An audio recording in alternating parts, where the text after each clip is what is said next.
ஒரு பெண் தினமும் கோவிலுக்கு செல்வாள். ஒரு நாள் அந்த பெண் அர்ச்சகரிடம் சொன்னாள், இனி நான் கோவிலுக்கு வரமாட்டேன் என்றாள்.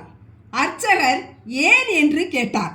அப்போது அந்த பெண், கோயில் வளாகத்தில் சிலர் செல்போனில் எதை பற்றியோ பேசுவதை நான் பார்க்கிறேன். கிசுகிசுக்கும் இடமாக கோயிலை சிலர் தேர்வு செய்துள்ளனர் என்றார். இதில் அர்ச்சகர் சிறிது நேரம் அமைதியாகவே இருந்தார். பிறகு சொன்னார், சரி, ஆனால் நீங்கள் உங்கள் இறுதி முடிவை எடுப்பதற்கு முன் நான் சொல்வதை செய்ய முடியுமா என்றார். சொல்லுங்கள், என்ன செய்ய வேண்டும் என்றாள்.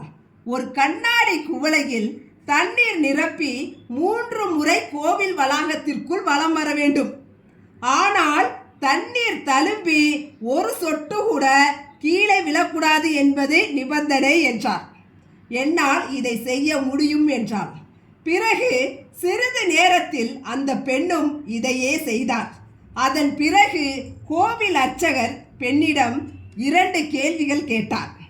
கையில் கண்ணாடி குவளையில் நீர் கொண்டு வலம் வரும்போது யாராவது செல்போன் பேசுவதை நீங்கள் பார்த்தீர்களா? 2, கோவிலில் யாராவது கிசுகிசுப்பதை நீங்கள் பார்த்தீர்களா என்றார். இல்லை, நான் எதையும் பார்க்கவில்லை என்றார்.